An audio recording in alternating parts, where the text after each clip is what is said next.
Bonjour à tous et bienvenue dans le 3e épisode de The Little Big Show. Aujourd'hui, on discute avec David Amiouni. David est directeur associé de Verso Consulting.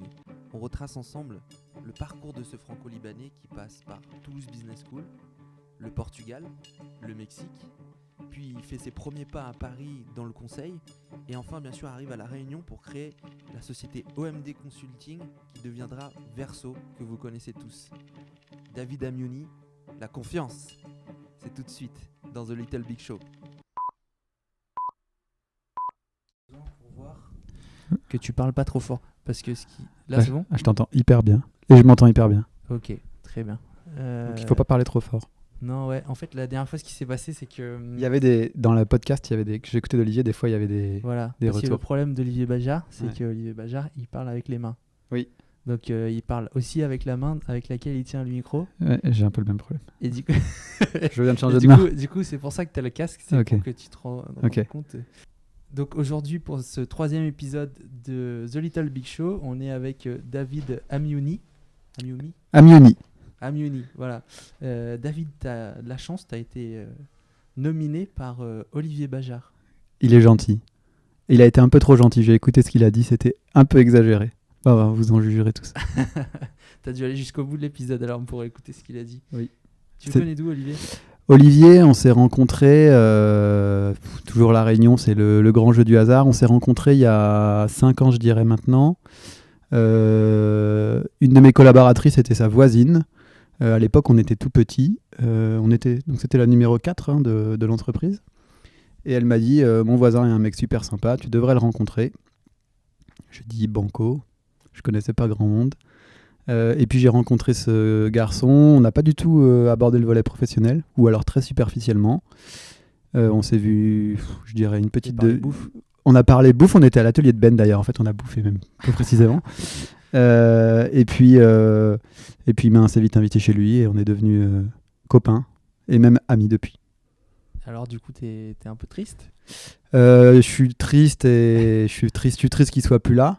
Depuis là où ça fait Mais longtemps. moi, je suis pas toujours là non plus, donc je sais que je vais le retrouver dans d'autres contrées et que une vraie amitié, elle s'arrête jamais vraiment. Je sais que lui, il est vraiment peiné de partir et que son petit cœur se brise, donc je suis triste pour lui. Pour lui et moi, on y arrivera. C'est ok. Ok. Du coup, on est là pour parler de ton parcours. D'abord, je voulais savoir, Amiouni, ça vient d'où ? Excellente question. Alors, je suis libanais. D'accord. De mon papa et de ma maman. Je crois que je fais partie des rares Libanais à La Réunion. Il y en a quelques autres. Je peux t'en présenter une, je connais. Mireille Elou, je crois. Mireille Elou est libanaise. ouais. Il y en a peut-être quelques autres. J'en ai pas rencontré beaucoup. Je suis libanais. Mes parents sont libanais les deux. Ils ont quitté le Liban au début des années 80, fin des années 70, au moment de la guerre. D'accord. Voilà, c'est impliqué dans le conflit, etc. Et puis on a atterri à Nantes, où j'ai grandi, j'ai fait mes études, À etc. quel âge t'es arrivé à Nantes ? En fait, très petite enfance. Dans ma très petite enfance, j'y suis né, et puis après on a fait des allers-retours pendant 2-3 ans, et puis après je m'y suis fixé, donc moi j'ai grandi à Nantes, mais mon enfance est au Liban, tous mes souvenirs d'enfance, je suis profondément français, mais j'ai une vraie part de moi qui est au Liban, et j'ai toute ma famille, et d'ailleurs j'y vais dans 3 semaines. D'accord. Voilà. Et donc t'as encore de la famille là-bas ? À part mes parents, toute ma famille. D'accord. Ok. Ah ouais, je suis vraiment attaché. Ouais. Et du coup, tu grandis à Nantes et comment ça se passe chez toi, c'est libanais et à l'extérieur c'est français ? Alors, je sais pas, tu connais peut-être pas trop le Liban. Non, pas bien. Ultra francophone. D'accord. Donc, on parle français, on vit en français. C'est un peuple qui est un peuple d'exil et d'exode. Hein. Globalement, le ratio, c'est 6 millions de Libanais au Liban et 12 millions à l'étranger. Donc, il y a plus du double de la population. Diaspora, quoi. Voilà. Et en fait, on est presque programmé pour l'exode, entre guillemets, et pour aller conquérir un petit peu d'autres territoires. Et en fait, La ça conquête. marquera un peu mon parcours, la fameuse conquête dont je te parlais tout à l'heure. Et du coup, quand un Libanais se projette dans un pays qui n'est pas son pays d'origine, son réflexe primaire, c'est de se fondre complètement là où il est. Donc, il n'y avait pas d'esprit de clan. On vivait pas le Liban en France. On vivait le Liban au Liban et la France en France. Et donc, je suis totalement français et mon cœur est libanais quand même. D'accord, ok. Et du coup, t'as fait.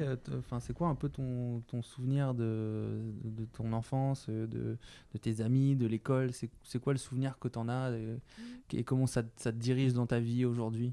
Ah, c'est une bonne question. J'ai une belle enfance, je crois, Ouais. avec des moments compliqués comme tout le monde, mais une belle enfance, je dirais simple, linéaire. Et j'ai été aimé. Enfin voilà, non, j'ai une belle enfance. Et d'ailleurs, alors, je suis moi-même papa. Ouais, Et je crois que... félicitations. Ouais, merci. Toi aussi? Non, pas encore. Alors, ça viendra. Je te le souhaite. Je crois que ce que m'ont transmis mes parents, c'est la confiance en soi. Et je pense que c'est le bien le plus précieux qu'on puisse transmettre. Donc, voilà, si mon enfance, en tout cas, elle peut se résumer à un mot, c'est globalement, on m'a donné confiance en moi. Et du coup, ça me sert pas mal aujourd'hui. Et ouais, ça t'a servi du coup à prendre ton envol. J'ai vu que tu as fait du coup une prépa HEC, puis ensuite tu as fait des études à Toulouse Business School. Ouais, alors j'ai un parcours tout ce qu'il y a de plus classique. Moi, au départ, le commerce m'intéressait pas vraiment. Mon cœur et ma passion va plutôt aux lettres et à la philosophie et aux sciences politiques, etc. Donc j'avais imaginé, donc j'avais fait une prépa HEC, moi un petit peu par défaut. J'avais imaginé d'abord faire Sciences Po. Et puis la vie fait les choses, fait souvent bien les choses. J'ai raté le concours en sortie de bac de 0,01 de Paris. Enfin, j'ai raté le truc de très très peu. Après une première année de prépa d'ailleurs, j'avais fait l'impasse sur les maths, même plus particulièrement. Donc je me suis retrouvé en deuxième année, j'avais pas pris un cours de maths. Et puis du coup, bon an mal an, j'ai continué mon parcours et puis j'ai atterri effectivement à Toulouse. Je fais une école de commerce, je suivi à peu près aucun cours. Enfin, de mémoire, je n'ai pas fait un.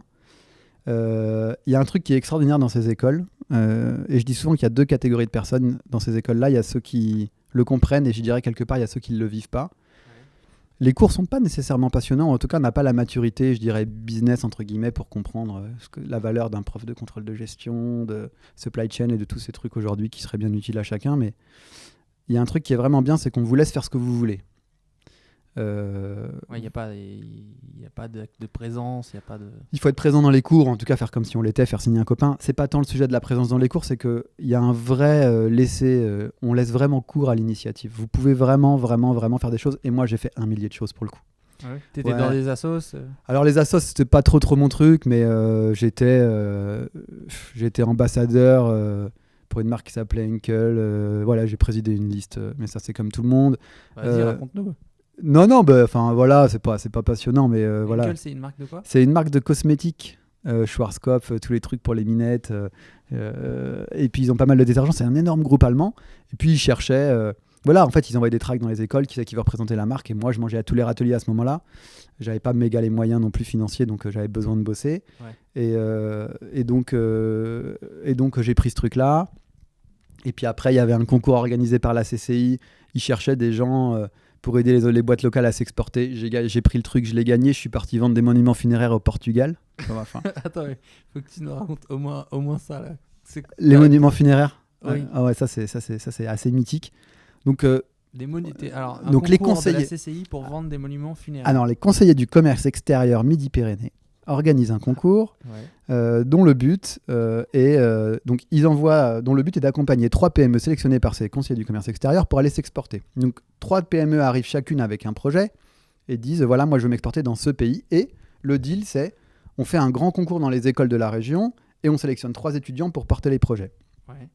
Moi je réponds à ce concours évidemment parce que j'avais envie de faire des trucs et que j'avais faim et que je m'emmerdais à l'école. Et voilà, bon, comme plein de gens.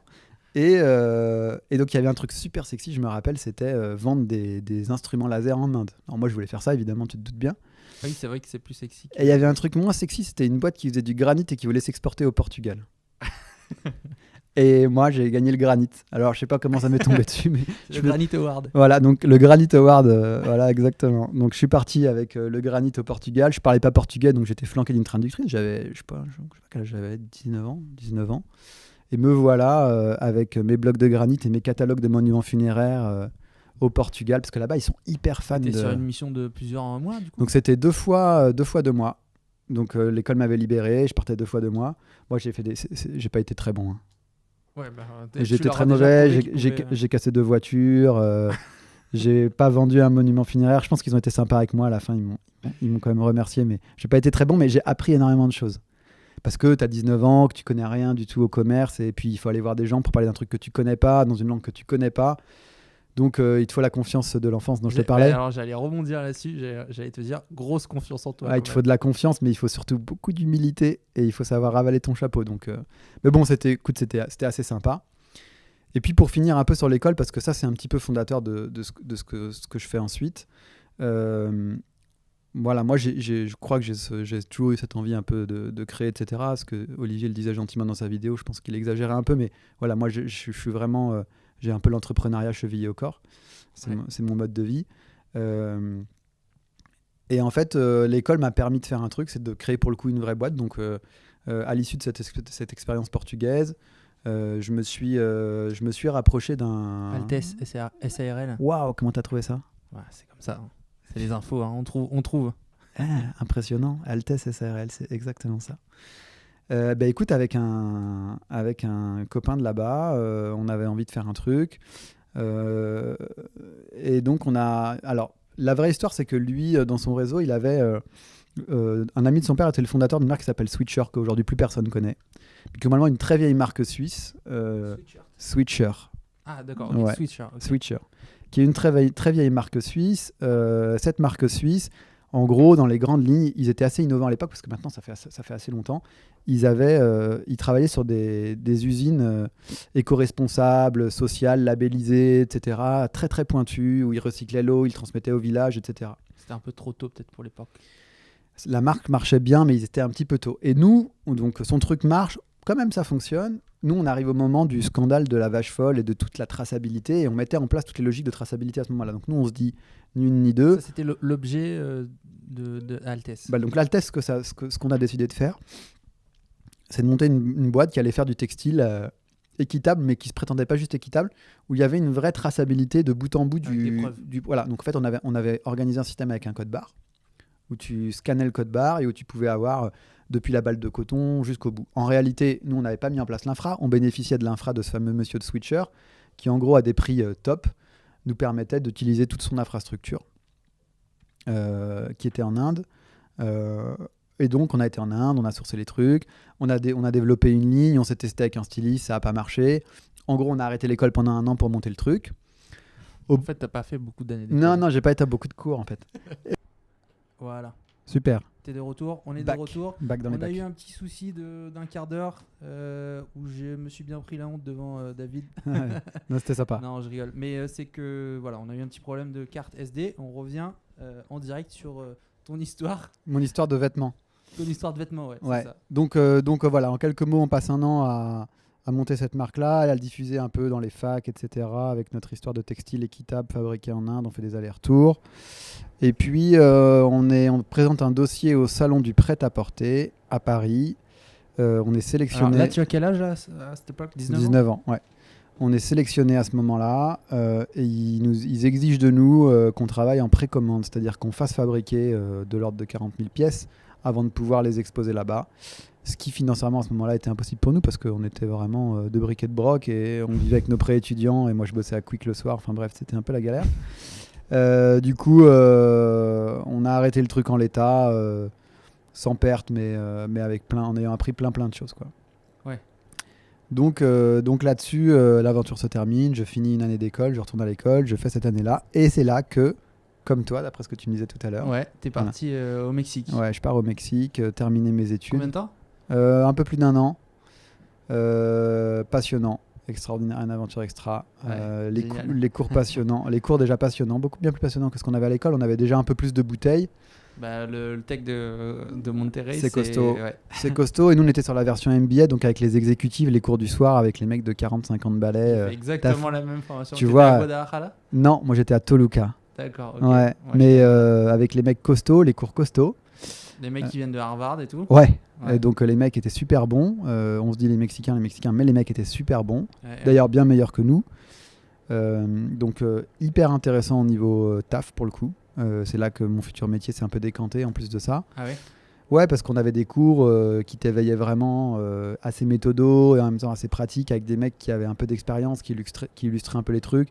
Les gars payaient quand même cher leur MBA. Nous, on était en double diplôme, donc c'était dans le cadre de notre cursus, mais tu vois, tu l'as vécu. Les gars payaient quand même cher le MBA. Ils travaillaient tous. Hein. Moi, tous les gens qui étaient dans mes sessions, ils travaillaient tous. Ils travaillaient, ils arrivaient le soir, il était 18-20 heures. Les mecs, ils étaient là pour apprendre, hein, et sérieusement pour apprendre, et pour faire valoir un peu ce qu'ils étaient. Donc, fallait pas déconner. Ouais. Et c'était passionnant. Et puis après le voyage, quoi. Moi, j'ai fait... T'as fait tout le Mexique? Ah, j'ai fait plus que ça. Moi, j'ai fait Las Vegas, Nicaragua en bus, quoi. En faisant du stop. On a traversé la frontière mexicaine avec les clandestins. Enfin, on a fait des trucs incroyables. Incroyable. Comment tu fais pour traverser une frontière Écoute, en fait, on était au Guatemala. On remontait avec un copain, d'ailleurs, qui habite à La Réunion aujourd'hui, que je salue.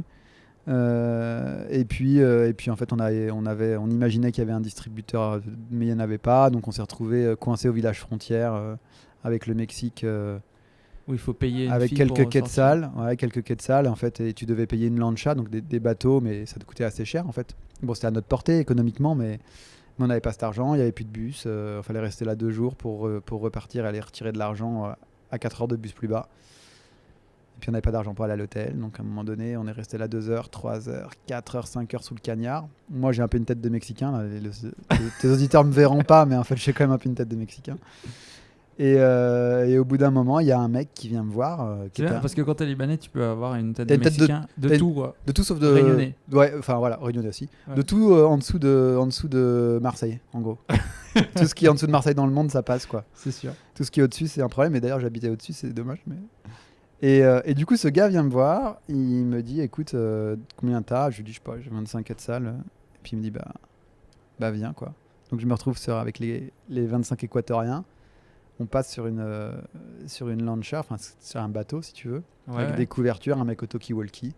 Et puis les mecs nous débarquent dès qu'on est arrivé. Après 1 heure, t'entends les mecs, etc. Ils s'arrêtent, ils se cachent. Enfin, des histoires de dingue, quoi. Des histoires de dingue, mais bon, à 20 ans... À 20 ans, toujours grosse confiance en toi. Ouais, la confiance, quoi.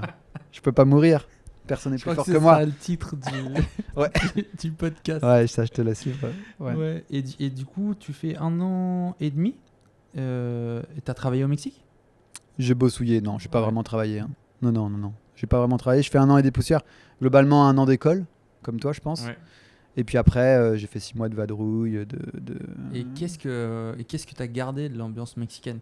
C'est un peu...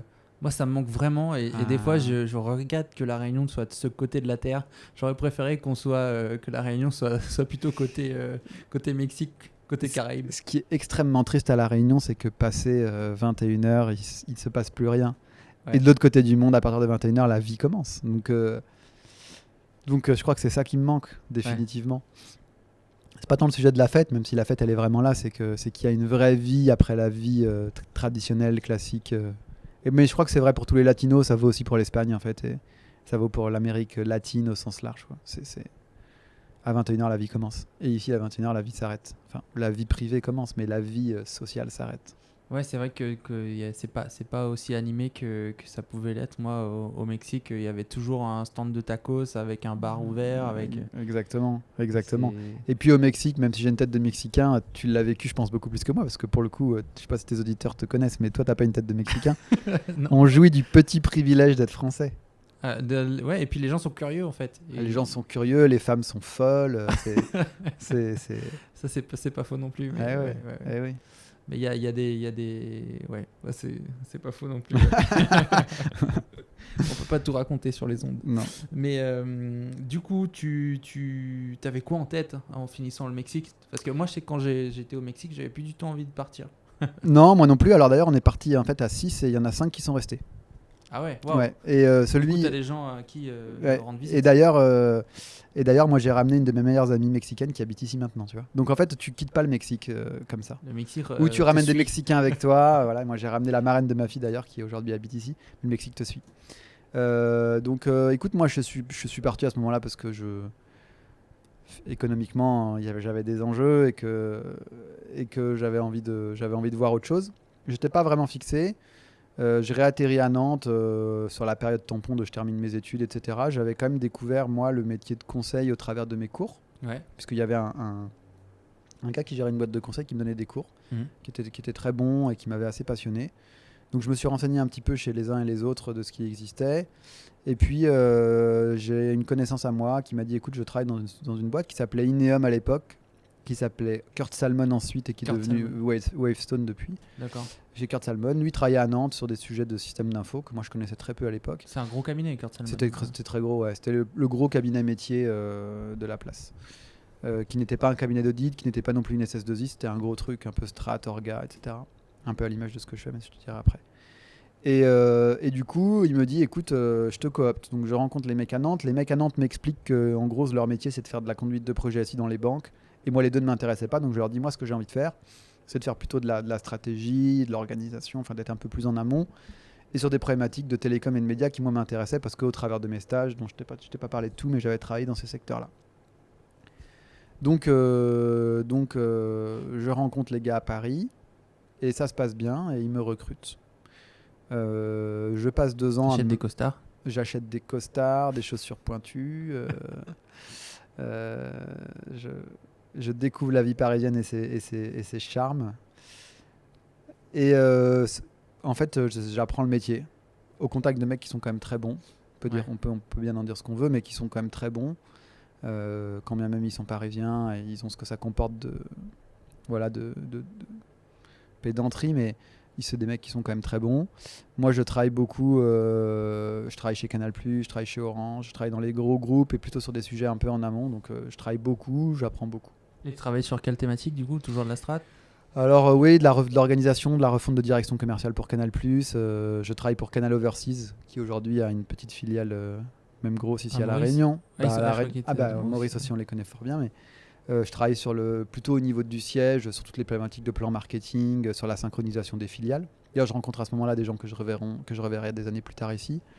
Et puis, je travaille chez Orange sur les problématiques de tous les labs, les trucs de fabrique, les startups. Mais moi, je suis un consultant junior, c'est-à-dire qu'en fait, à ce moment-là, je suis plutôt sur des micro-tâches et puis j'essaie de survivre. Il n'y a pas une tendance, du coup, même si tu es junior, à ce que quand même tes boss te vendent comme... Si, toujours. Ouais. Toujours.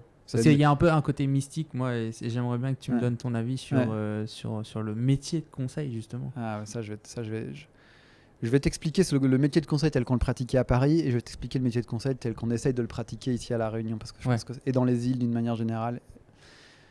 Y a le métier de conseil à Paris, il est extrêmement, je te parle du conseil dans les grands groupes, hein, il est extrêmement déconnecté du terrain et de toute forme de réalité.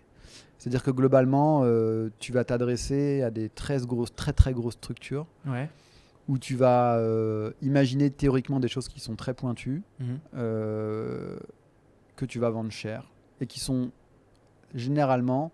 On appelle nous des rapports étagères, c'est-à-dire qu'ensuite tu vas les mettre sur une étagère et tu les reverras plus jamais parce que dans les faits c'est impraticable. J'ai un exemple qui est assez fantastique là-dessus. On devait refaire donc toute la stratégie commerciale de Canal Distribution à l'époque où en fait l'ADSL arrivait, où les canaux de distribution changeaient. Canal Distribution, Canal+. Canal+, en gros. Vendre les décodeurs et les abonnements, pour faire court. Et en fait, donc on travaille pendant 4 à 6 mois, donc des très gros business plans, changer tout le commissionnement. Il y avait plus de 6000 points de vente, comment on les réagence, la géolocalisation. Et leur objectif, c'était quoi à la base? C'était de vendre plus. Il n'y a pas de logique de cost killing. Non, du tout. C'était vraiment de vendre plus. Et puis, comment est-ce qu'on change le mix entre les canaux digitaux, les canaux chez les opérateurs, les canaux physiques, la vente à domicile, etc. Donc, c'était repenser tout ça. Donc, on construit un plan un petit peu compliqué, on refait un business plan, etc. La mission dure 4 mois, on brasse énormément de données chiffrées. Et puis, à 1 mois de livrer le truc... les auditeurs ne voient pas le petit sourire. Parce que je me rappelle des données chiffrées, à quel point j'ai sué. Et puis, à 1 mois de livrer le truc. Et donc, au-delà du rapport, de commencer à travailler sur la mise en œuvre. On se rend compte que les systèmes d'information ne sont pas capables, avant un horizon de 18 mois, de mettre en place toutes les réformes sur lesquelles on travaille depuis 4 mois. Autant de dire qu'ils avaient dépensé plus de 200 ou 300 000 euros, j'ai plus les chiffres. Là, c'est une mission à 200-300 000 euros. Pour mettre en place quelque chose qui n'allait de toute façon jamais exister. Voilà.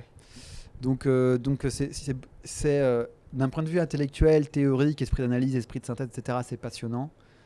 Dans les faits, si toi, ce que t'aimes, c'est à la fois théoriser, mais aussi voir ce que tu théorises vivre, tu ressens des profondes insatisfactions. Ouais, il y a un côté, je vois pas le bébé naître, quoi. Je vois pas le bébé naître et au-delà de ça, quel est le sens de mon travail ?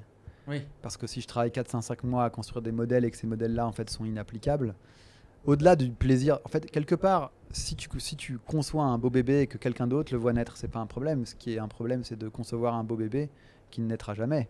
Oui. Et là, en l'occurrence, il est jamais né. Donc c'est ce conseil-là et c'est ce conseil-là que moi j'ai voulu quitter. Et du coup, qu'est-ce que tu as voulu changer, toi Donc, en gros, ce qui te plaisait pas, c'est de travailler, si je comprends, peut-être avec des trop grosses organisations. Oui, en fait, je crois que ce qui est vraiment, vraiment plaisant dans ce métier, c'est de pouvoir aider les gens. C'est de pouvoir les aider et de les faire progresser de manière significative, à une petite échelle ou à une grande échelle. De faire progresser une très petite structure ou de faire progresser une beaucoup plus grande. Mais c'est d'avoir un vrai impact. C'est de sortir du système où tu théorises pour aller dans le système où de la théorie tu passes au fait. Ils avaient d'ailleurs, en fait, ce cabinet, la Kurt Salmon, à l'époque, ils avaient un très beau slogan qui s'appelait « De l'idée à sa réalisation ». Ouais. Bon, en l'occurrence, c'était de l'idée à l'idée, mais voilà, moi, ça c'est ce que j'aime. De l'idée à l'étagère. Ouais, c'est ça, de l'étagère à l'étagère d'ailleurs. Mais moi, voilà, ce que j'aime, c'est ça, c'est de pouvoir concevoir, conceptualiser avec un dirigeant, ou pas forcément un dirigeant, hein. Il y a plein d'échelles variables dans ce qu'on peut faire, de pouvoir conceptualiser quelque chose qui a du sens, que ce soit de la stratégie, des systèmes d'information, de l'organisation, de pouvoir le conceptualiser et qu'intellectuellement il soit intéressant et qu'il soit juste, et de le voir naître et de l'accompagner dans sa naissance et de le voir réussir et de voir une transformation s'opérer. Ça, c'est passionnant.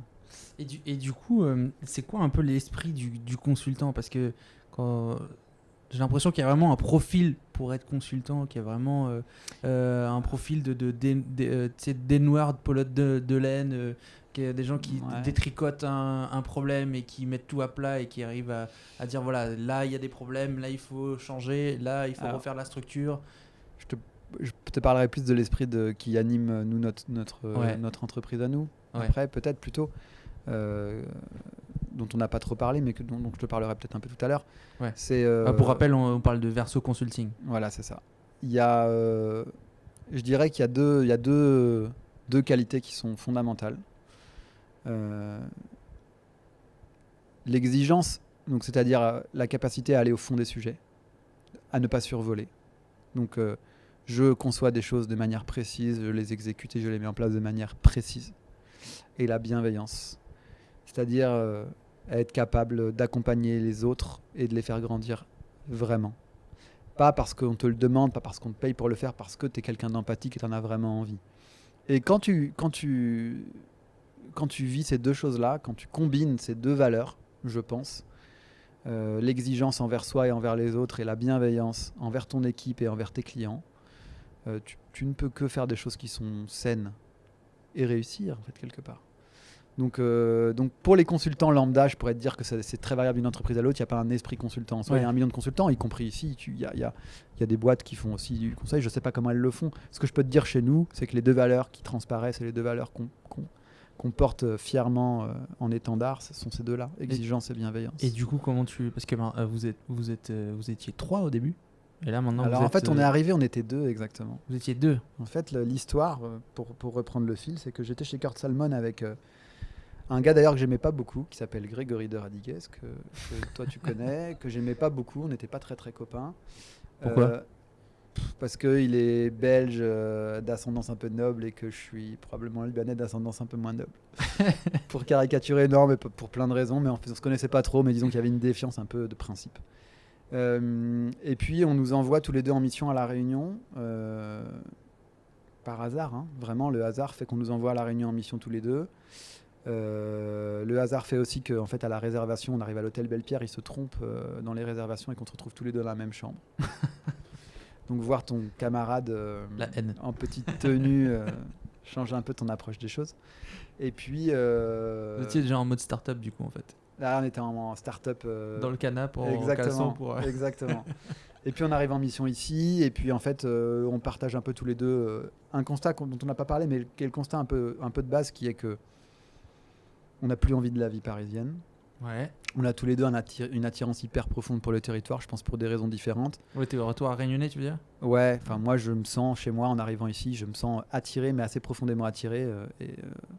Parce que ça ressemble un peu au Liban en fait ici. Hein. C'est le Liban d'il y a quelques années, donc la mer, la montagne, et puis un vrai creuset de culture, un brassage ethnique, même si en fait finalement ça se mélange assez peu, mais dans les faits en fait c'est du bien vivre ensemble. Hein. Le Liban très petit, 17 communautés religieuses, la Réunion très petit aussi, beaucoup de gens qui vivent ensemble. Beaucoup de tolérance. Tolérance et puis un vrai vivre ensemble, un bien vivre ensemble. Donc je pense que moi il y a ça qui m'attire. Greg, si tu le rencontres un jour, il te donnera un peu ses raisons, mais je pense qu'il y a quelque chose de cet ordre-là aussi. Les Belges sont assez bienveillants et ont appris à vivre les uns avec les autres quand même. D'accord. Et puis aussi un ras-le-bol de la façon d'exercer ce métier de manière très déconnectée. Donc on se rejoint, donc on est là tous les deux. On se dit en mission. On est chez SFR d'ailleurs à l'époque en mission, c'est là qu'on démarre. Et puis à ce moment-là, on se dit tous les deux, on va rester ici et, avec un profil d'entrepreneur pour lui et pour moi. Vous faites quoi chez SFR ? On transforme, on refond tout le système d'information. D'accord. On refait tout du sol au plafond. Donc un projet hyper ambitieux et à l'échelle de la Réunion, un projet qui à l'époque était assez extraordinaire. Moi au passage, j'avais jamais fait de système d'information juste avant de mettre les pieds ici. Et du coup, on se dit super, on est bien ici, qu'est-ce qu'on fait ? On s'installe, on s'installe. Donc on était sur un rythme 3 semaines à la Réunion, 1 semaine en métropole. Au bout des 3 premières semaines, on décide avec Greg de s'installer ici. Pour faire quoi à cette époque-là, on ne savait pas encore. Voilà, on savait juste qu'on avait envie. Vous avez dit à vos boss ? On n'a encore rien dit, on s'est dit tous les deux, on s'installe, ok. Et puis après, on revient sur un second séjour. Ça se passe très bien avec les gens avec qui on travaille chez SFR et on se dit pourquoi finalement pas rester à notre compte. Ouais. Donc là, on explique à nos patrons de l'époque qu'on va rester mais pour nous-mêmes. Ouais. Qu'on va s'affranchir d'eux. Ils ont une petite larme à la vue. Voilà, il y a des gens qui nous font confiance chez SFR et je les remercie vraiment, vraiment pour ça. Et qui nous disent ok, on croit en vous. Donc nous, on leur dit écoutez, voilà, on reste à moitié prix, sans frais, à 2. Et là, en fait, il y a un carrefour à ce moment-là. Soit on fait les indépendants, comme énormément de gens font ici, soit on décide de se structurer en entreprise et donc d'essayer de construire quelque chose. Et on fait aussi le constat à ce moment-là, pour aller jusqu'au bout, qu'il n'existe pas à la Réunion de cabinet de conseil qui soit vraiment structuré, cabinet de conseil métier. Si tu veux, il existe des indépendants très spécialisés. Attachés à des personnes, tu veux dire. Ouais, il existe des indépendants ou des SS2I qui essayent de déborder sur du conseil. Mais en fait, SS2I, c'est un métier. Quand tu développes, tu développes. Et quand tu prodigues des conseils, je dirais, fonctionnels, métiers, stratégiques, organisationnels, c'est un autre métier. Et il n'existe pas à ce moment-là de cabinet à La Réunion qui fasse ça. Et d'ailleurs, il n'existe pas dans les Outre-mer d'une manière générale. D'accord. Donc on dit banco, on crée à l'époque OMD Consulting, et puis en fait on embauche, et puis ensuite l'intuition est bonne, donc ça grandit. Ouais, j'ai vu, il y a un article qui est paru en 2013 qui parle d'OMD et qui dit dans son titre OMD 3 trentenaires aux dents longues. J'avais détesté cet article. Ah ouais ? Ah, le titre dents longues, j'avais détesté cet article. Je trouvais que, d'ailleurs, je ne sais pas si tu as eu l'occasion de le lire. En fait, oui. Le contenu est pas. Il y a des beaux pourcentages de croissance. Ouais, le contenu est pas mal. Après, le titre était pas dingue. Mais oui, effectivement. D'ailleurs, c'est une des rares apparitions qu'on a faites dans la presse parce qu'on s'est toujours fait un peu un. C'est la seule que j'ai trouvée. Bah oui, parce qu'on s'est toujours dit que, en fait, il valait mieux faire que dire qu'on faisait et que dans notre métier. Un dirigeant, un directeur général, il vient pas te chercher parce qu'il t'a vu dans la presse, il vient te chercher parce qu'il te fait confiance et qu'on lui a dit que tu étais bon et que tu lui as prouvé que tu étais bon. Donc en fait, on a grandi à l'abri des regards et on grandit encore aujourd'hui à l'abri des regards. Et donc première mission SFR et après première mission SFR. Comment vous grandissez ? Bah écoute, on grandit avec le bouche à oreille. On grandit première mission SFR. Parce que la première mission, c'était un peu loin de ce que tu avais envie de faire quand même. C'était du SI. Oui, mais en fait, on a vite grandi chez eux, ils nous ont fait confiance. C'était une très belle entreprise à l'époque qui, depuis... et dans des conditions un peu plus compliquées pour eux, mais c'était une très très belle boîte avec des vrais moyens, avec un projet d'entreprise qui était vraiment passionnant. Donc on grandit, on se met à faire pas mal de trucs pour eux, et puis ensuite de fil en aiguille, un client, puis un autre client, puis un autre client, et en fait on se retrouve assez vite une dizaine. Et tes clients, on peut en parler justement ou... De mes clients ? Ouais. Les clients d'aujourd'hui ou de l'époque ? Bah, ce que tu veux. Des expériences que tu as beaucoup aimées par exemple. Des gens pour qui tu as vraiment changé la donne. Ah, je sais pas, non, je voudrais pas avoir la prétention de dire ça. Non, des gens pour qui j'ai changé la donne, je sais pas, ce serait à eux de te le dire. Mais il y a des secteurs, j'ai adoré travailler dans les télécoms, j'ai adoré bosser avec SFR.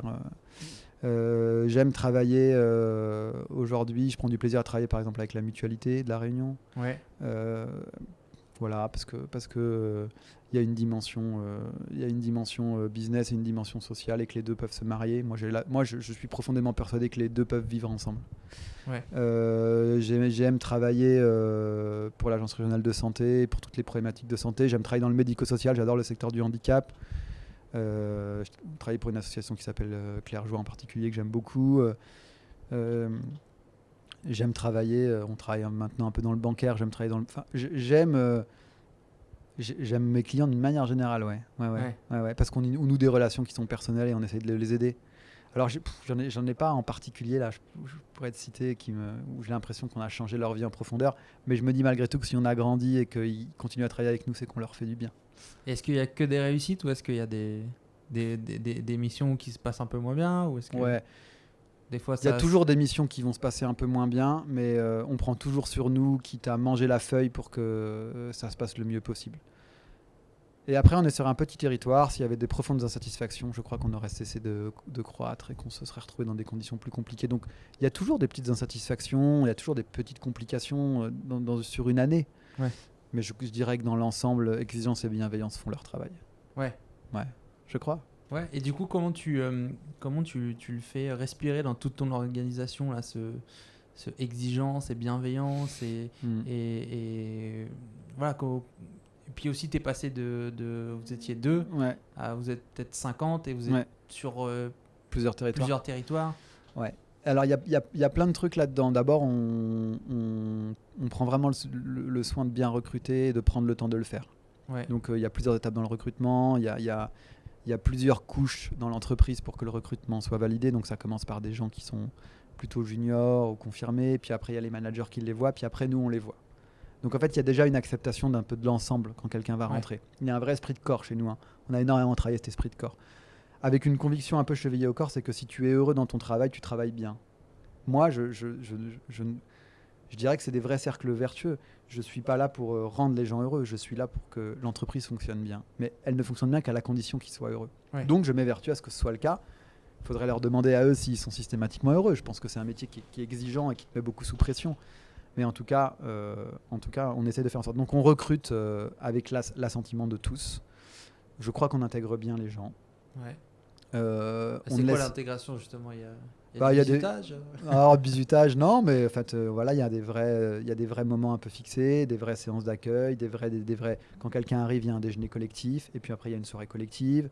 Et puis, c'est très fixé. Dès les 2 premiers jours, il y a un entretien avec nous. Puis, au bout d'1 mois, on fait un bilan. Puis, au bout de 3 mois, on fait un bilan. Puis, au bout de 6 mois, En fait, il y a énormément de moments d'échange et de moments de partage. On est extrêmement exigeant, mais je te dis, on est extrêmement bienveillant. C'est-à-dire que quelqu'un qui rentre chez moi, je n'ai qu'un souhait, c'est qu'il meure avec moi demain, qu'il ne parte jamais. Parce que s'il part, j'ai tout perdu. Donc, il y en a qui partent, mais c'est assez rare quand même, globalement. Moi, j'ai eu un son de cloche où un ami à moi qui travaille chez toi. Ah mince. Je te dirai qui c'est plus tard. Ouais. Mais voilà, il m'a raconté un peu les fois où vous prenez un bus et vous faites le tour de la Réunion et puis il y a Germain qui explique l'économie de la Réunion. Exact. Et ça, j'ai trouvé ça assez formidable. Peut-être que tu veux en parler. Ouais, on essaye d'éveiller vraiment les gens au territoire et à les sensibiliser sur leur environnement, là où ils vivent. On prétend faire un conseil de proximité et on ne peut pas faire un conseil de proximité sans savoir où on vit. Donc on fait pas mal de choses comme ça. Ça, c'est un exemple, effectivement. On embarque tout le monde dans un bus.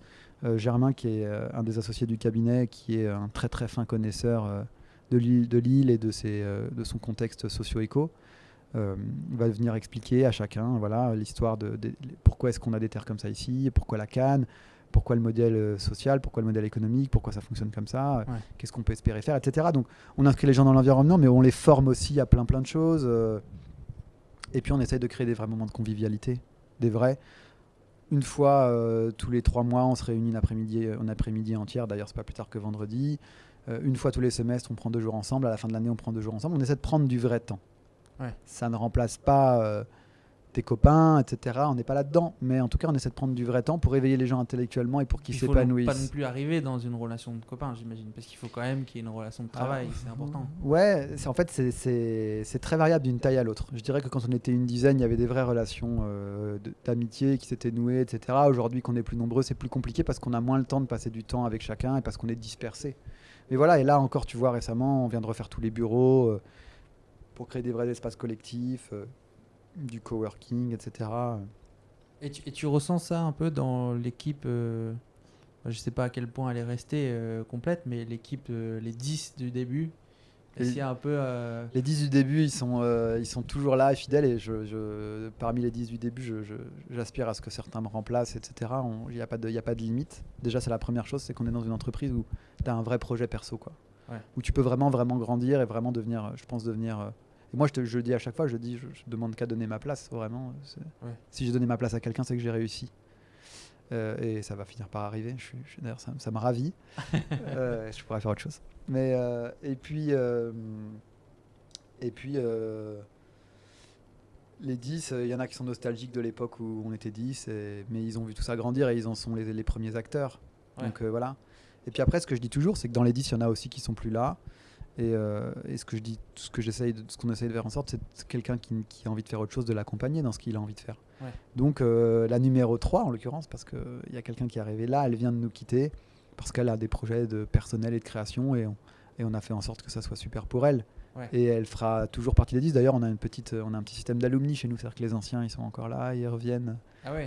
Mais d'ailleurs, en fait, aujourd'hui, celle qui a refait tous nos bureaux, c'est la numéro 3 qui n'est plus chez nous aujourd'hui. Donc tu vois, il y a ce système où en fait on reste... Tu étais son premier client. Oui, voilà, exactement. Ah. Exactement, d'une certaine façon, c'est un peu ça. Ouais. Ok. Et je me suis penché un peu du coup sur parce que vous étiez OMD, vous êtes devenu Verso. Oui. Et je me suis penché un peu sur le V de Verso, qui ressemble étrangement au logo de Accenture couché. Ah ouais. Elle s'est pas fait exprès, elle nous a dit Air France aussi pas mal. Ah ouais. Ouais. Non, c'est pas fait exprès. Tu regarderas le logo de Accenture, c'est jaune-bleu et c'est le même V mais couché en fait. En tout cas, le concept de renverser la façon dont on pratique ce métier, et notamment comme le pratique les gros comme Accenture, j'aime bien l'idée. Je retiens. Du coup, il faut retenir ça. Je retiens. Très bon pitch. Ouais, excellent pitch. Ouais, et du coup, peut-être pour parler d'autres choses, voir à part le travail, qu'est-ce que tu fais? Est-ce que tu as des passions? Comment tu meubles le peu de temps qui te reste? D'ailleurs, est-ce qu'il te reste beaucoup de temps? Oui, après il me reste du temps. Alors, déjà, j'ai trois petites filles. Ah oui. À qui je consacre beaucoup de ce temps-là. Ouais, alors ça, c'est ma passion, pour le coup. Et puis, j'ai une vie sociale quand même qui existe. J'ai des vrais amis, etc. Notamment des amis qui sont des amis depuis longtemps, qui m'ont rejoint ici. Donc voilà. Et puis, je suis un passionné de littérature, moi. Donc j'aime la philo, j'aime les lettres, j'aime l'histoire de l'art. Donc je lis beaucoup. On a des petites conférences, on a un petit groupe de réflexion aussi. Ça fait quelques années qu'on a mis en place ça avec un petit groupe de personnes. Ça s'est un peu mis en pause depuis quelques mois, mais le dimanche soir... Une université populaire comme exactement, Michel Onfray. Exactement, dans l'esprit, exactement. Donc, sauf que, à la différence de Michel Onfray, c'est lui qui dispense les cours. Nous, on est parti du principe que pour savoir apprendre et imprégner le savoir, il n'y avait rien de mieux que d'enseigner. Ouais. Donc sur une échelle de 3-4 ans, on a prévu un programme un peu long. Et puis, on s'est assigné chacun à tour de rôle des cours. Donc, je prépare aussi des cours. Et comment ça régulièrement. C'est un petit truc entre nous qui s'appelle Tétractite. D'accord, ok. Tétractite, c'est plutôt pour des initiés, c'est entre on l'a fait entre esprits qui se ressemblent, je dirais, mais en fait, c'est aussi ouvert s'il y a des gens qui ont envie d'y participer. Bah, du coup, tu puisses quoi dans la littérature dans ton quotidien ou dans tes... Ouais, c'est un vrai échappatoire. Et puis en fait... on travaille quand même sur des problématiques un petit peu micro, quoi qu'il arrive. C'est-à-dire on va travailler sur une structure ou même sur une collectivité, même à l'échelle d'un territoire. Penser les problèmes du monde à son échelle, c'est quand même passionnant. Enfin, aujourd'hui, on a fait le choix de tous d'avoir des métiers et de vivre sur un territoire qui est assez malgré tout isolé, même si on aimerait le connecter plus au monde. Ouais. Être en prise avec le monde, c'est être en prise avec des problèmes métaphysiques, avec des problèmes géopolitiques, etc. Et on a, même en étant à La Réunion, on a le droit d'y penser, on a le droit de proposer des choses. Ouais. Et c'est ce qu'on fait nous dans ce cadre-là. Donc ça fait un bien fou de se connecter au reste du monde, de réfléchir à des choses qui sont un peu plus larges. Donc de la philosophie, de l'histoire de l'art, mais difficile un peu quand même à La Réunion de trouver de quoi nourrir son esprit là-dedans. Alors difficile. Moi, je fais partie d'un truc comme pas mal de chefs d'entreprise qui s'appelle APM. Oui, je connais. J'ai jamais eu l'occasion d'y aller parce que je suis pas chef d'entreprise. Mais... Voilà. Et ben écoute, c'est assez passionnant. Donc ça, c'est un vrai éveil. Et puis de ces éveils-là, tu vas aller retirer des choses. Et puis il faut lire, et puis voyager, et puis Enfin, moi, je suis un vrai passionné de lecture, de littérature, de pensée au sens large. Je dirais un peu sorti du Et alors, il y a des contexte. auteurs dont tu veux nous parler, peut-être? Mais les deux auteurs que j'aime, moi, qui font vibrer mon cœur, en philosophe, il s'appelle Spinoza. Ouais. Ouais. Le bonheur. C'était le philosophe du bonheur. Mais pas le bonheur débile. Le bonheur choisi, mesuré. Tu connais un peu en quelques mots ce qu'il dit? Spinoza, non, malheureusement. Alors, je caricature, mais le monde est ordonnancé et globalement, il reste assez peu d'espace. Il y a beaucoup de choses qui sont prédéterminées. Il reste assez peu d'espace pour être heureux, mais en tout cas, tu as prise sur toi-même pour l'être. Tu as prise sur tes goûts, tu as prise sur tes sentiments, tu as prise sur ton humeur du jour. Tu as prise sur tes humeurs.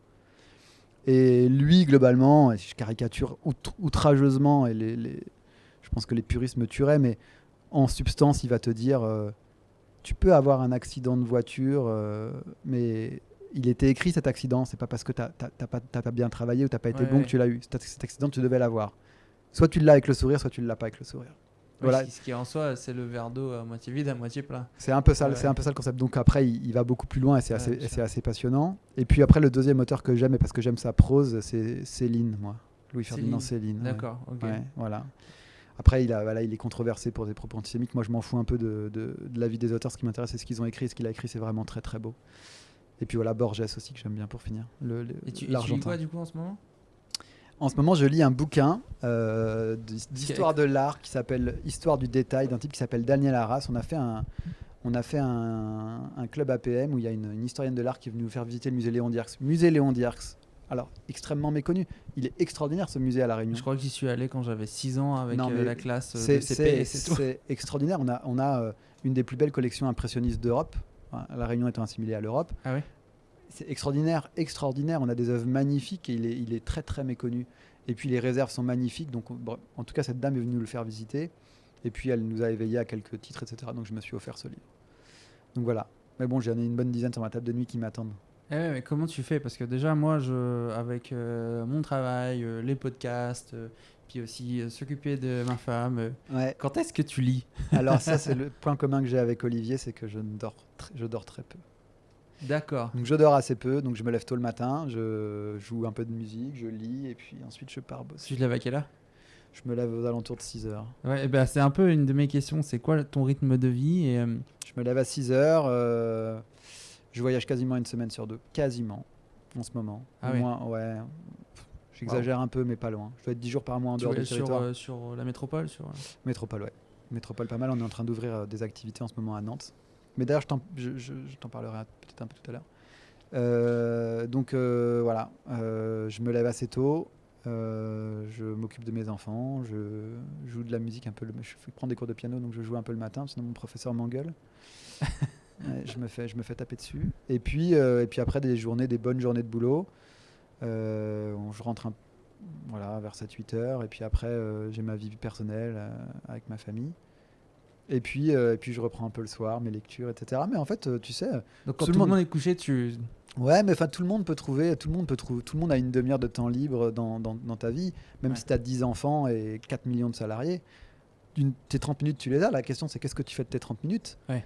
Il y a des gens qui ont envie de s'asseoir dans un canapé et de regarder la télé. Moi, je lis, ou je joue de la musique, ou je peux regarder aussi la télé. Mais voilà, qu'est-ce que tu fais de tes 30 minutes? Ouais. Voilà. Moi, je suis pas oisif, donc j'ai du mal à être contemplatif. Donc il faut que je m'occupe.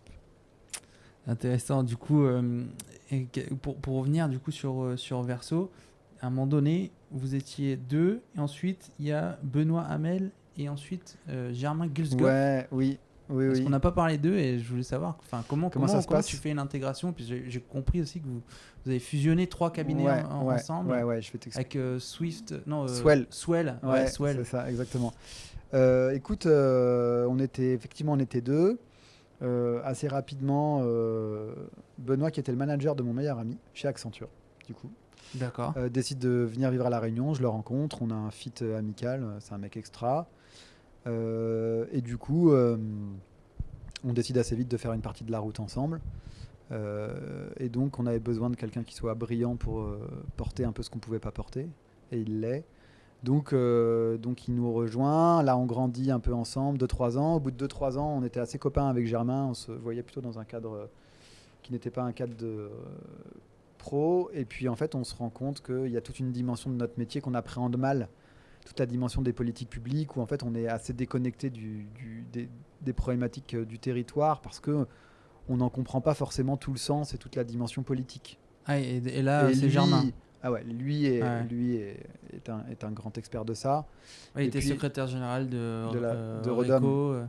Ouais, alors de Reco, mais surtout il était secrétaire général de Rodom avant. Ah. Et donc qui est le gros organisme de lobby dans les Outre-mer. Donc il connaît très bien les Outre-mer, pas que la Réunion. D'accord. Puis après Reco, etc. Et puis on décide en fait de tenter l'aventure ensemble et de monter un petit cabinet spécialisé en politique publique avec le pitch étant on va mettre les méthodes du privé au service du public. Donc lui avec sa vision politique publique, nous avec notre vision optimisation, un petit peu gestion de projet, etc. Il s'appelle Géode. On monte ça, ça fonctionne assez bien. Géode, c'était avec Germain. Ouais, Géode c'était D'accord. Germain. Géode c'était 50% Germain, 50% vers OMD à l'époque.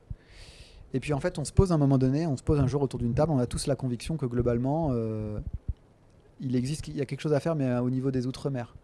Et qu'en fait on nous a dit depuis des années la Réunion est ancrée dans sa zone, donc Maurice, alors toi, Ouais. toi, tu pourras en parler, mais Maurice, Madagascar, Mayotte, etc. Et en fait nous on fait le constat que nos clients ils sont pas du tout structurés comme ça en fait. Ah non, ils sont très locaux.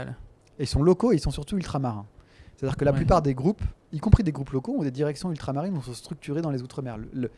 Le schéma naturel de croissance d'un groupe réunionnais, il est projeté vers l'Outre-mer. Mm. Le schéma naturel de croissance d'un groupe métropolitain qui s'implante à La Réunion, il est ultramarin.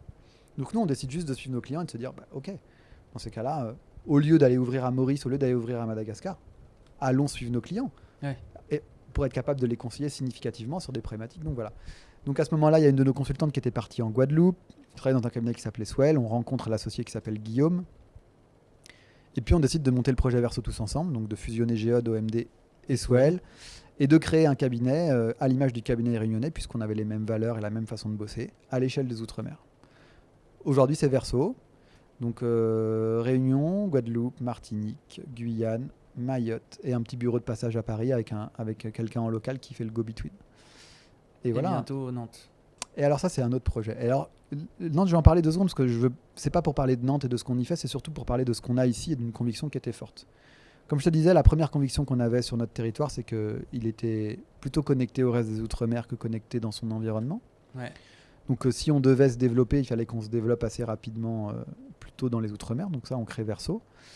Et la deuxième conviction qui est encore plus forte, qu'on partage avec les gars depuis toujours, et dont moi je suis profondément persuadé, j'en suis encore profondément persuadé aujourd'hui, c'est qu'à La Réunion, on a plein de choses qu'on n'a pas. Mais il y a une chose qu'on a, c'est qu'on est petit et qu'on s'entend bien, et que ça peut faire un exceptionnel laboratoire d'expérimentation. Et qu'on est capable d'aller au national et de dire, écoutez, nous, en fait, on ne sait pas faire les choses mieux que vous, mais ce qu'on sait, c'est les tester. Et on sait faire des vrais retours d'expérience. Donc, Tu penses à quoi? Des gens comme BioAlgostral ou des... alors moi, je pense à un truc qui est très simple. C'est un projet qu'on a conduit, là, où j'ai vu que tu avais la French Tech qui sentait. Ouais. Voilà, nous, on est à l'origine du projet OIS. D'accord. Donc, disons qu'on a été l'assistance. Alors, on n'est pas à l'origine, c'est vraiment mensonger de dire ça. Il y a des gens qui l'ont vraiment porté, Denis Lerat, Antoine Lerat, etc., des gens de l'ARS, du GCST10, mais en tout cas, on était là au tout début. Avec l'idée qu'ils avaient, qui correspondait à notre ADN, qui est de dire on peut faire des choses assez innovantes à La Réunion, réellement, les marketer et les vendre ensuite à l'étranger.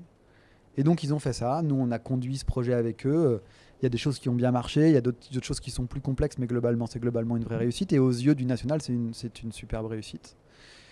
Donc, on est devenus des grands experts en e-santé. Ouais. Et aujourd'hui, on est appelé partout. Pour Donc créer aujourd'hui- les mêmes... Donc, pour déployer nos expertises, nos expériences en e-santé. Donc, aujourd'hui, on accompagne l'Agence régionale de santé Pays de Loire. D'accord. Ah ouais. Voilà, donc on Ouais. a créé un bureau à Nantes qu'on n'a pas appelé Verso parce que Verso c'est un projet outre-mer qui s'appelle Bi-Consulting. Mais voilà, aujourd'hui on a des équipes à Nantes qui, sur la base des expertises réunionnaises qu'on envoie depuis la Réunion vers là-bas, développent le savoir. Ensuite on recrute en local. Donc nos experts réunionnais forment Les experts les... nantais. Exactement. Ouais. Et puis c'est en train de grandir. Il y a la Normandie qui nous appelle, il y a la Corse qui nous appelle, il y a le Grand Est qui nous appelle, etc. Donc du petit cabinet réunionnais et ultramarin qu'est Verso, on est en train de faire un grand cabinet métropolitain.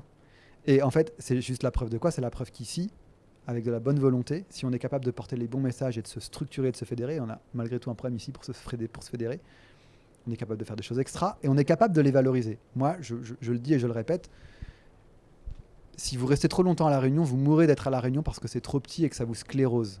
Ouais. Ça sclérose l'esprit parce qu'on finit par vivre de l'entre-soi. Et que j'ai jamais été aussi vivant qu'en allant exporter les savoir-faire réunionnais ailleurs. Et c'est super intéressant ce que tu dis. Et tu penses à si tu avais 2 ou 3 secteurs qui pour toi devraient s'exporter ou même des exemples de sociétés, ce seraient lesquels? Des gens qui ont des super potentiels et que tu comprends pas pourquoi ils sont pas encore... C'est une bonne question. Je sais pas répondre à cette question. Je sais pas répondre à cette question. C'est difficile pour moi d'y répondre comme ça. Il faudrait que tu me laisses un peu de temps pour y réfléchir. Sur les problématiques sanitaires, on est super à la pointe. Dans le développement durable, peut-être. Ouais. Peut-être dans le développement durable. Moi, je sais ce que je vois devant moi. Tu vois, c'est aussi pour ça que je te dis, on n'est pas trop dans les instances, etc. Je prétends pas donner des conseils, mais ce que je sais de manière certaine, en tout cas, c'est qu'il existe ici une vraie capacité à faire des choses de manière innovante. Il y a une vraie capacité à les faire sortir de terre. Il y a une profonde incapacité à les marketer. Voilà. Et je pense que ce qu'on a su faire et ce qu'on sait faire là, c'est ça. Moi, je dis qu'on a une vraie capacité à faire valoir ce qu'on sait faire. Je reviens sur ce que je te disais. On a une profonde capacité à transformer les essais, à se marketer. Et moi, je le dis et je le redis, ce territoire, on n'est pas les meilleurs. Mais en tout cas, on a une vraie capacité à en faire un laboratoire d'expérimentation et à aller vendre ce qu'on sait faire. Et aujourd'hui, moi, je n'ai qu'un souhait, c'est que le siège de toutes nos activités reste ici, mais que les activités soient beaucoup plus importantes ailleurs. Ouais. Et je le dis tout le temps à mon équipe. Je dis, les gars, en fait... on est au bon endroit. On est au bon endroit pour conceptualiser. Maintenant, il faut bouger. Allons exporter ce qu'on sait faire. Allons-y.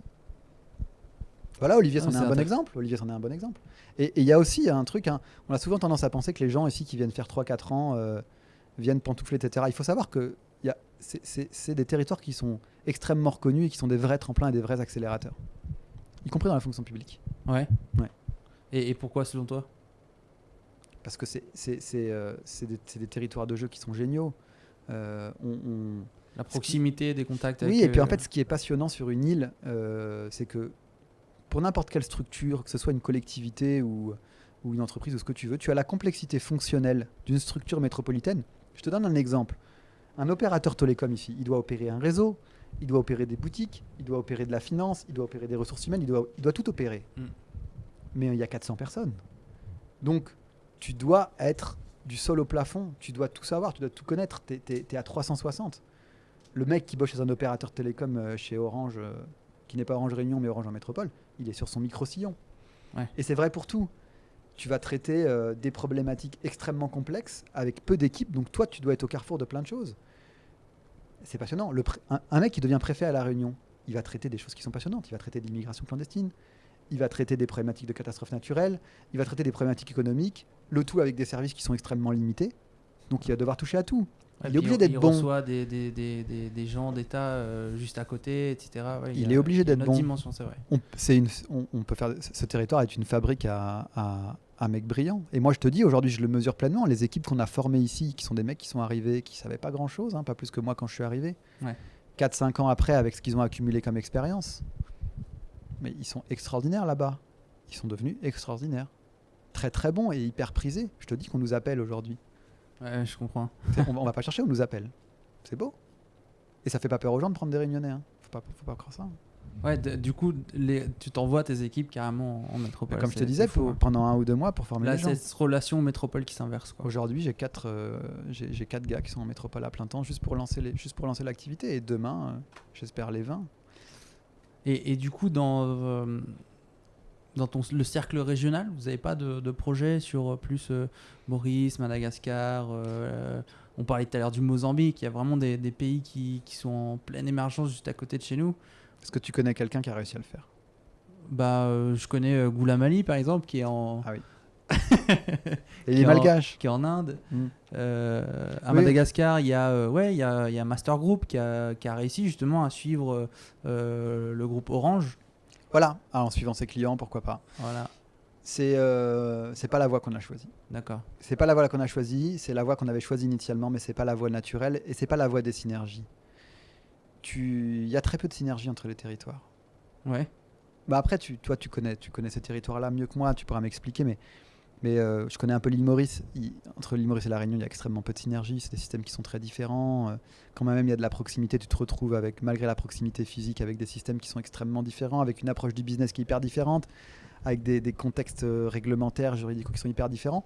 C'est pas la voie naturelle de développement de. Mais justement, des alors affaires. quand tu vas à Maurice, moi j'y ai passé 3 ans, et quand tu arrives à Eben, à la Cyber City, comme ils disent, les 2 plus grosses tours, c'est Ernst Young et Accenture. Bon, ok, il y a du business Mais outsourcing, C'est ça qu'ils font. mais ils ont de plus en plus de savoir-faire financier et conseils pour leurs propres boîtes qui sont en train de grandir sur toute l'Afrique, en fait. Sauf que eux, ils ont. Alors, il y a deux trucs. Il y a un truc qui est très intéressant et tu as raison. C'est que si tu as envie de développer, tu as une volonté de développement africain, qui pourrait être la nôtre demain, c'est pas la priorité. Maurice est devenu la clé d'entrée et la plaque d'entrée. Donc pour se projeter vers l'Afrique, Maurice, c'est vraiment intéressant. Maintenant, si tu veux profiter de ce que tu sais à La Réunion pour aller le faire valoir à Maurice, je te dis, c'est possible, mais c'est pas le développement naturel. En tout cas, c'est pas le nôtre. Ouais. C'est pas le nôtre. Ouais, monsieur. Moi, ce territoire, on a très envie de le développer dans sa zone, océan Indien. Moi, je comprends cette aspiration parce que c'est une aspiration géographique naturelle. Ouais. Moi, je crois qu'il y a matière à travailler beaucoup plus les synergies avec le territoire métropolitain, avec les territoires ultramarins, avec d'autres zones que celle-là. Ou peut-être les territoires africains, mais francophones. Voilà, exactement. Comme la Côte d'Ivoire. Exactement. Oh, t'as je sais pas si tu travailles avec le groupe Bernard Ayotte, mais par exemple, eux, ils ont une vraie stratégie de développement sur l'Afrique. Ils sont présents en Côte d'Ivoire depuis des années. Mais si tu suis un peu le développement du groupe Bernard Ayotte, qui pour le coup qui peut être un exemple à son échelle pour nous, bon, après c'est des mastodontes, on est des enfants, mais Bernard Ayotte, il a décidé de se développer sur les territoires qui étaient connectés entre eux. Donc il a pris d'abord tous les outre-mer, puis après il a pris l'Afrique francophone. Tout à fait. Ouais. Voilà. On démontre par A plus B ce qu'on voulait dire. Voilà. Et j'encourage d'ailleurs toutes les structures ici pour qui après des années de haute lutte pour s'implanter dans la région, je les encourage à regarder ce qui peut se faire ailleurs. Et on est hyper compétitif pour aller concurrencer nos amis métropolitains. Ouais. Réellement, hein. Ouais. Réellement. Et donc David Amyumi, dans 10 ans, il fera quoi ? Ah, c'est une excellente question. Il fera complètement autre chose.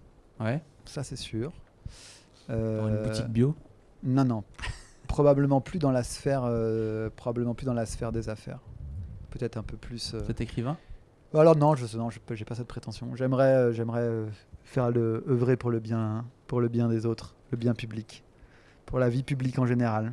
Je sais pas sous quelle forme, mais j'aspire à aider plus mon prochain. Là, je l'aide sous un angle micro, et j'aimerais l'aider plus largement.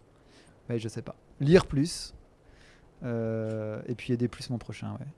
Alors, je sais pas sous quelle forme.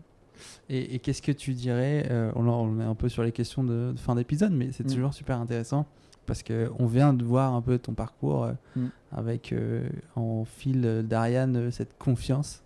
Et qu'est-ce que tu dirais au David qui avait 18-19 ans ? Tu lui dirais quoi là, si tu le voyais en train dans toute sa grande confiance et son insouciance tu lui dirais quoi ? Tu lui passerais quoi comme message après toutes les années que tu as vécues Garde la foi. Ouais. Ne change rien, garde la foi. Non, Mais c'est pas l'impression que tu te donnes d'avoir jamais perdu la foi quand même. Ouais, non, mais j'ai envie de rien lui dire, juste de revivre ce qu'il a vécu. Ah bon, ça c'est super. Chaque moment est extra. Non, 0 regret. 0. Ouais. Du sol au plafond. Si je devais refaire, je referais tout pareil. Top. J'espère que je te redirai la même chose à 60 ans. Bah, j'espère qu'on en refera une quand on aura 60 ans.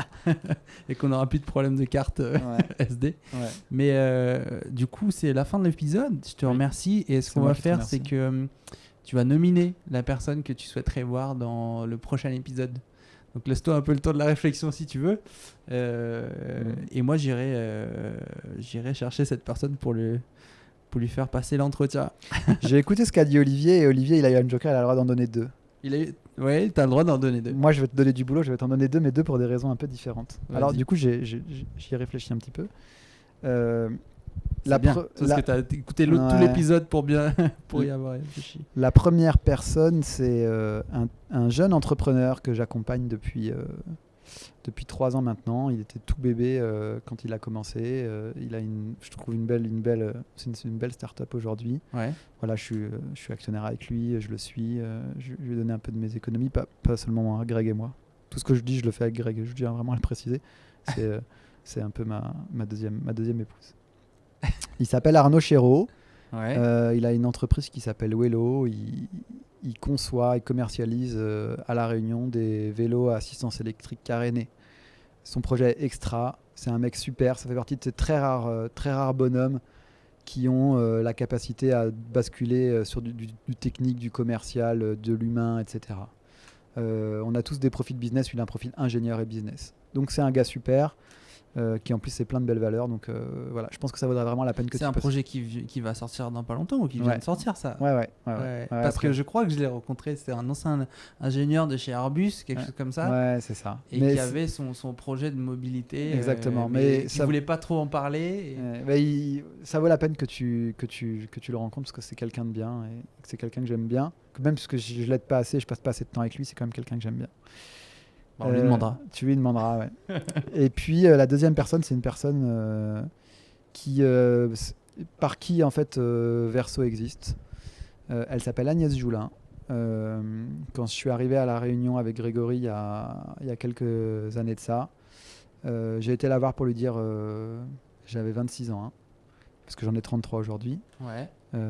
J'ai été la voir pour lui dire écoute, je veux monter une entreprise, mais j'étais un bébé et je veux que tu me fasses confiance. Et je veux que tu acceptes que je vienne travailler pour toi en quittant le gros cabinet.